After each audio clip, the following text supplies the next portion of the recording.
Hi there. Let's take a quick look at what we mean by the concept of protectionism. Protectionism is the opposite of open or free trade. It's any attempt by a country to impose restrictions on trade in both in terms of physical goods as well as services. And of course, if you're keeping on top of the news, you'll know that this is an increasingly important and significant feature of global business and the global economy, specifically the threat of a trade war between the world's two largest economies, the US and China. So lots of examples of protectionism in the news. There are different types of protectionism, so let's just quickly go through the four main kinds. Firstly, tariffs.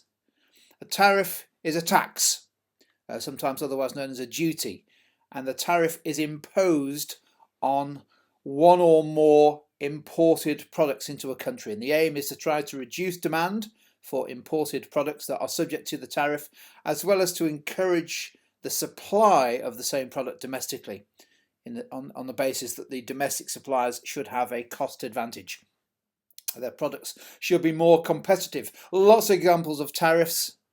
For example, in the bicycles market, the European Union imposes a tariff on imported bicycles from China of around about 48–50%, I think. And similarly, in the US, there is a tariff on the import of UK-made bicycles of around about 10 or 11%. So there's tariffs. Also, another form of protectionism is import quotas. This is where there is a physical limit on the volume of imports of particular products that are allowed into an economy over a certain amount of time. The quota could mean that they are tariff-free, or the quota could allow the product to be subject to a lower tariff than normal. So lots of examples of quotas. For example, sheep. The New Zealand sheep market, one of the world's largest, the world's largest market for production of sheep, and they're allowed to bring in a certain tonnage of sheep and goat meat each year into the EU. And of course, import quotas are negotiated between economies, in this case between the EU and the New Zealand authorities. A third type of protectionism is subsidy. This is where a government pays domestic producers an incentive to lower their costs. That's the essential feature of a subsidy, on the basis that it will hopefully provide those domestic producers with a cost advantage over international competitors. A little example on the screen there, that the US government spends billions of dollars a year subsidizing domestic peanut growers to make them more competitive. And fourthly, don't forget, protectionism can also be through the legislation and regulation that exists within a particular country. And I've put on the screen there 2 or 3 different types of regulation and legislation. For example, there could be controls around intellectual property or IP, perhaps around patents and copyright protection. That's designed to protect domestic providers. And similarly, there can also be what are known as technical barriers to trade. For example, strict labelling rules or standards of production. And the picture on the right-hand side there is a chicken farm. And one of the topical debates at the minute is around the ability of an economy to import chlorine-treated poultry.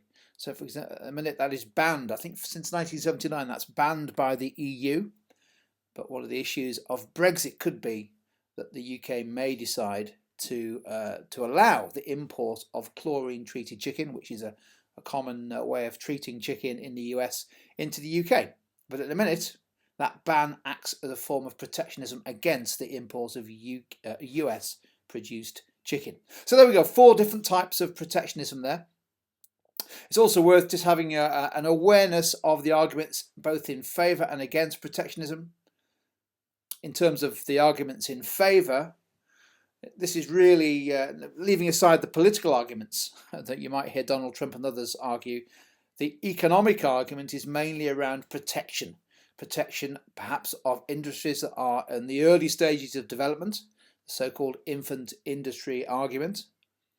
perhaps those industries are not yet at the scale at which they can compete internationally because they're not yet achieving economies of scale. It can also be that it's protectionism is designed to protect particular industries that are seen as strategically important to an economy, and also as a method of protection against dumping. So we've seen this in the solar panel market. The Chinese industry, now the world's leading producer of solar panels, had excess capacity and tried to dump very large volumes of cheap solar panels into the European market, and we've seen some steps taken to protect against that predatory approach called dumping. So there are some quite strong arguments in favour of protectionism, but of course, as with all these things, there's always arguments against.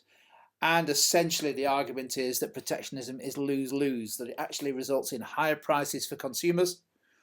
It can also, and is likely to, result in retaliation from the economies or countries that are identified for protectionist measures.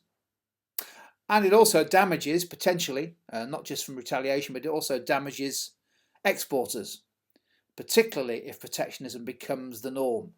And actually all that happens is that costs are increased for all firms in these global markets. So there we go, that's an overview of the concept of protectionism.